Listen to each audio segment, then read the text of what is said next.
Bienvenidos, estamos en la teleconsulta con el doctor Adrián Coulson. Bienvenido, doctor, ¿cómo está?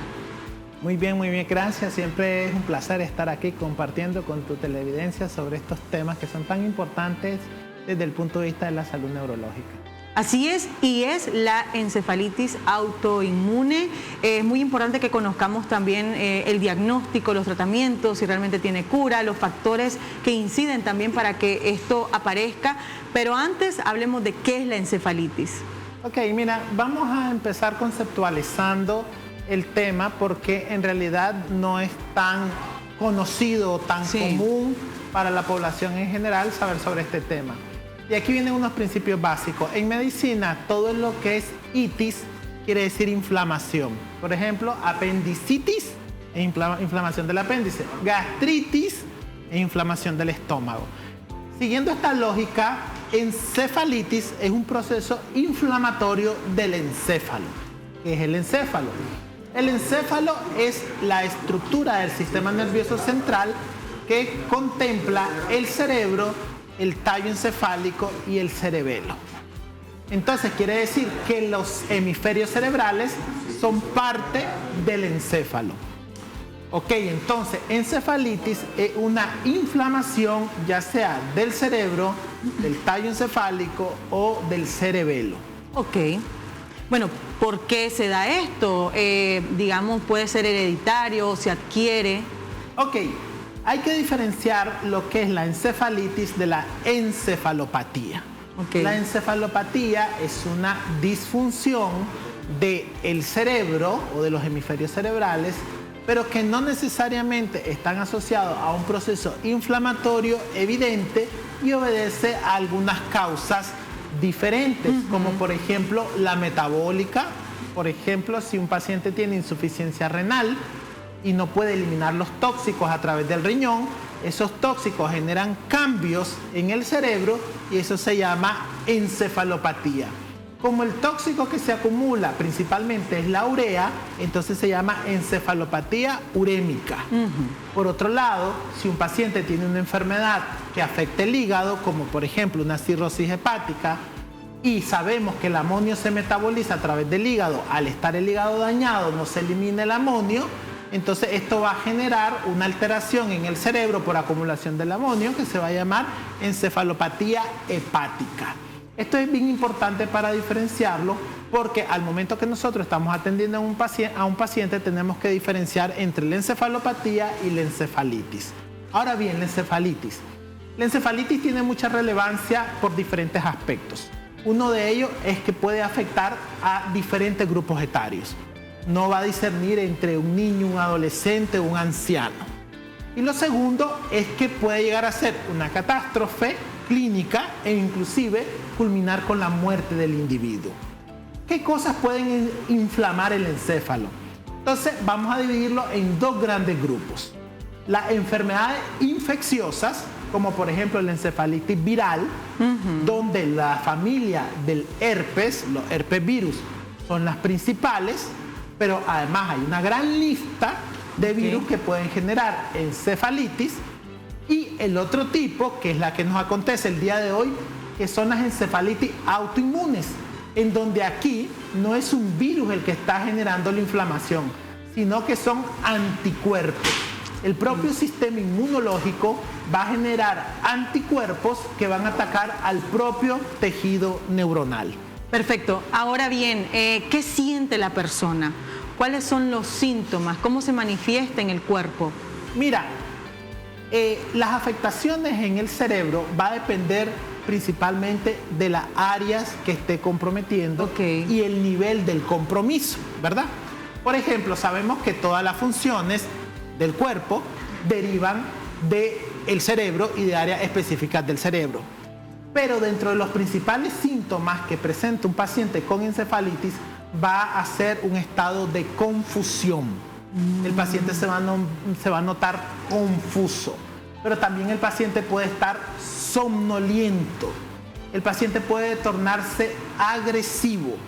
Muchas veces en los pacientes mayores la encefalitis no es tan evidente, los síntomas como en los pacientes de menor edad, y el paciente solo puede notarse un poco somnoliento, a veces es errático en sus acciones de la vida diaria. Y en casos más severos donde la inflamación es muy importante y hay daño a la corteza cerebral, el paciente puede presentar crisis convulsivas. Si hasta aquí no se detecta el problema y el proceso sigue avanzando, el paciente puede caer en un estado de coma. Wow. Puede llegar a un coma profundo, requiriendo inclusive apoyo ventilatorio, y si hasta aquí no hay alguna intervención terapéutica, existen altas probabilidades de muerte. Hay quienes afirman que entre los síntomas, porque va de síntomas, hay síntomas de síntomas. Hay algunas personas que dicen que sienten como pesadez en la cabeza, o sea, que la cabeza les pesa. También presentan momentos psicóticos y lo que decías también de la epilepsia. Pero esto de la pesadez es muy común en todos los pacientes. De hecho, dentro de los síntomas, estos estados confusionales que son brotes psicóticos, que es muy buena observación porque muchas veces se confunden con enfermedades psiquiátricas, sí, ¿verdad? Los síntomas donde el paciente los puede expresar como el disconfort cefálico, aturdimiento, el paciente a veces dice es que no me siento normal, y a veces pueden ser así inespecíficos los síntomas. Cabe destacar que esto es en los procesos iniciales. Okay, ¿de acuerdo? Okay. Y entonces, si esto sigue avanzando, ya el paciente no va a ser capaz, porque va a entrar en un estado de confusión y ni siquiera va a ser capaz de determinar o poder explicar los síntomas que le están afectando. Exacto. Ahora, ¿cuánto tiende a durar la encefalitis? Pues mira, es bien variable, ¿eh? A veces la encefalitis puede avanzar de una manera rápida, es decir, en cuestión de horas o días, de pasar de un paciente estar relativamente normal a estar en un estado comatoso o fallecer. O a veces lo podemos ver de manera más insidiosa en días o semanas. Pero no es un proceso que va a durar meses, a diferencia de la encefalopatía, que puede el paciente tener más tiempo y puede ser más insidiosa y menos notorio los síntomas. En la encefalitis, porque el proceso inflamatorio va a generar cambios en la presión intracerebral, los síntomas sí o sí van a comprometer el estado de salud del paciente y lo va a obligar más rápidamente a acudir al médico con respecto a su contraparte, la encefalopatía. Claro, porque una de las complicaciones, como mencionaba, es el coma, ¿no? Ahora, ¿el diagnóstico es meramente clínico? Se apoya de la clínica, pero en estos casos es importante realizar paraclínicos. De hecho, en este caso es imprescindible tener exámenes paraclínicos. Y mira que aquí te voy a hablar de algo bien interesante con respecto a cómo se establece el diagnóstico. La encefalitis autoinmune, que son anticuerpos, como ya lo mencioné, anticuerpos son sustancias de defensa que el mismo sistema inmunológico produce para defendernos, pero que en determinadas circunstancias, que hasta pueden tener un componente genético, esas sustancias que son hechas para defendernos nos atacan. Entonces, ¿qué es lo que pasa? Hay muchos subdiagnósticos, porque la identificación de estos anticuerpos no se realiza de manera rutinaria ni en todos los centros. Entonces, históricamente se ha confundido la encefalitis autoinmune con las encefalitis virales. En ambas circunstancias no es fácil obtener la evidencia de que es un virus o es un anticuerpo el que está dañando esta parte del encéfalo. Entonces, como la prevalencia de los virus, por ejemplo, de los virus del herpes, es tan alta y la acción que el médico hace para salvarle la vida al paciente debe ser rápida, sin esperar demasiados estudios, entonces es común que se tipifiquen como encefalitis virales y realmente son encefalitis autoinmune. Cuando yo me formé como neurólogo en el Instituto Nacional de Neurología allá en México, hubo un trabajo muy interesante de la doctora Carmen Ojeda, una neuróloga, neuropsiquiatra actualmente, en donde ella postulaba, partiendo de algunos antecedentes, de que eran más frecuentes las encefalitis autoinmunes que las mismas encefalitis virales. Pero por la complejidad de los diagnósticos, se tipificaban más como encefalitis virales que como encefalitis autoinmune. En realidad, los resultados de su estudio fueron correctos, considerando la moción o la hipótesis de que las encefalitis autoinmunes son más frecuentes. ¿Qué es lo que vemos en la práctica clínica de nosotros acá en Nicaragua?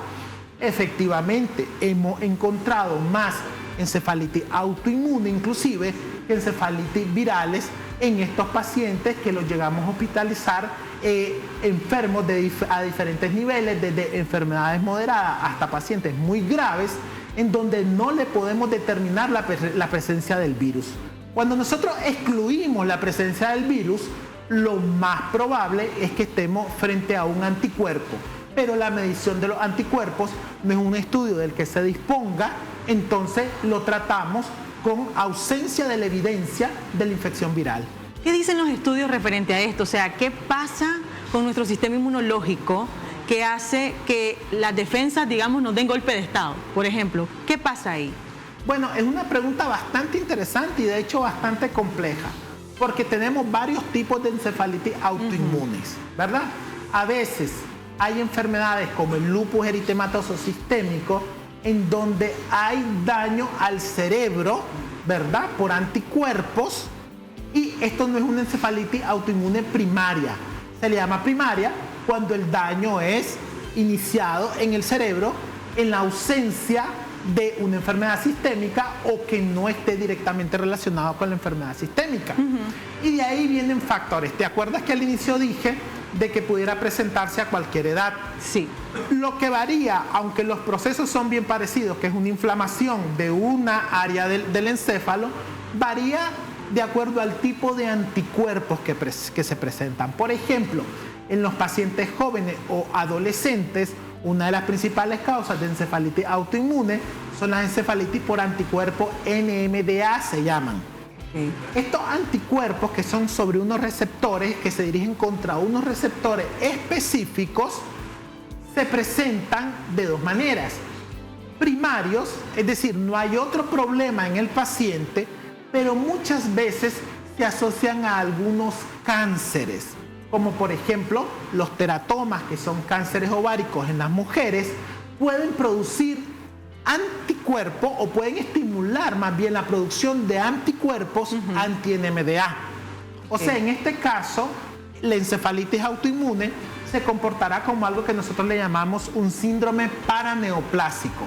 ¿Por qué paraneoplásico? Porque está asociado a una neoplasia. Pero todavía es más interesante el tema, ¿eh? Muchas veces aparece el anticuerpo y hasta 10 o 15 años después aparece el tumor. El médico tiene que estar, y esto es de muy especialidad, es muy difícil que un médico de primer contacto tenga pues las herramientas en formación para seguir este proceso. Esto es muy importante tenerlo en cuenta porque va más allá de tratar de identificar la causa de la encefalitis o darle el tratamiento de soporte al paciente, sino que también conlleva a una investigación rigurosa de que si tenemos una enfermedad concomitante, como es el caso de los tumores. Ahora, en los pacientes mayores sigue habiendo también una probabilidad del NMDA, pero cada vez es menor. En los pacientes mayores, por ejemplo, con algo que se llama encefalitis límbica, que está afectando al sistema límbico, existen otros anticuerpos, como por ejemplo los llamados LG1.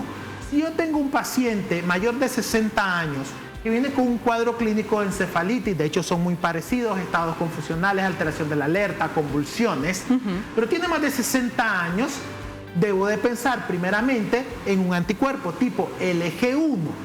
Y si tengo a un paciente con una encefalitis, pero que tiene 20 años, debo pensar en anticuerpo NMDA. En los primeros ya hablamos que los teratomas son muy frecuentes, pero en los segundos hay que pensar en otros tipos de cánceres que pueden estar asociados, como por ejemplo los sarcomas. Entonces, el diagnóstico de encefalitis va más allá de demostrar a través de la clínica o a través de los estudios de imagen el proceso inflamatorio, sino que tengo que investigar si hay algo subyacente al proceso mórbido que el paciente está viviendo. También hay un componente genético importante. Hay algunos genes en pacientes que se ha demostrado que son más proclives a hacer que se desarrollen este tipo de anticuerpos. En la gestación se puede ver a través de un ultrasonido si hay inflamación ¿En el encéfalo? En el feto, las encefalitis neonatales son bien poco frecuentes en ese caso. Sí, claro, con las nuevas técnicas se pueden ver anomalías, pero lo último que yo pensaría es en una encefalitis neonatal, ¿verdad? Claro. Pero sí, pues todo puede suceder. Ahora mira, en esta lista de anticuerpos que yo te mencioné dos, te dije el NMDA, el EG1, ahí podemos encontrar el 80% más o menos de los anticuerpos que van a generar encefalitis. Pero de ahí existe una lista grandísima de anticuerpos. Y esto es importante porque muchas veces nosotros logramos realizarle estos dos anticuerpos en el paciente y salen negativos.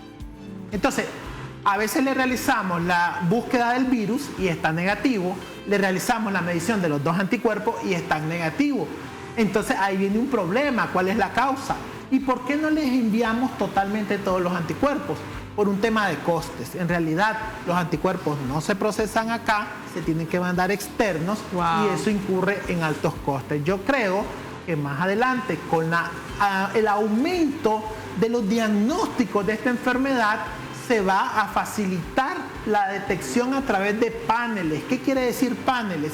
Grupos más o menos grandes de anticuerpos orientados desde la perspectiva clínica e imagenológica que reduzcan los costos para poder determinar una mejor epidemiología de cómo andamos nosotros en el país. Estamos hablando de encefalitis. Doctor, ¿en qué momento entra la resonancia magnética? ¿Sí o sí hay que realizar este procedimiento? Claro que sí. Mira, vamos a dividir ya los paraclínicos. Sí. Cuando digo paraclínicos son los exámenes, ya sea de laboratorio, imagen, en los siguientes tipos.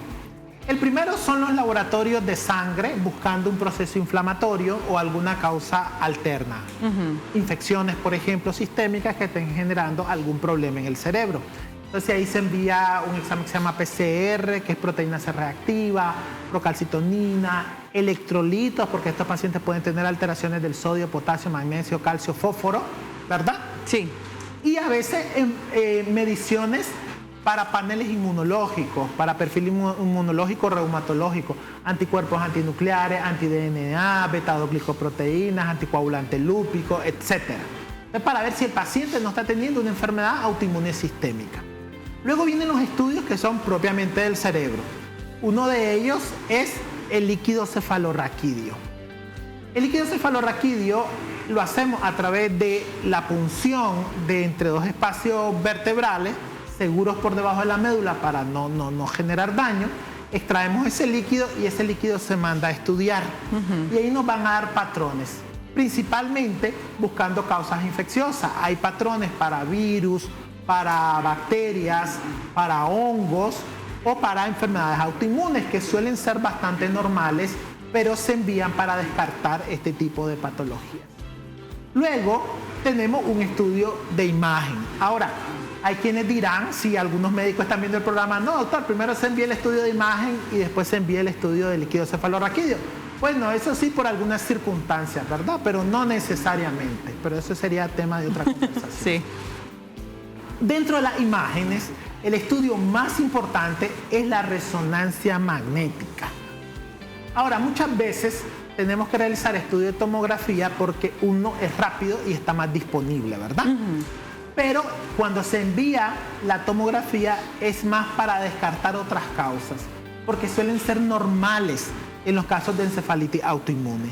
Y esto es muy importante porque muchas veces, si el médico observa un estudio de tomografía normal, puede creer que no está ocurriendo algo grave en el cerebro. La resonancia magnética es por mucho el mejor estudio para esto.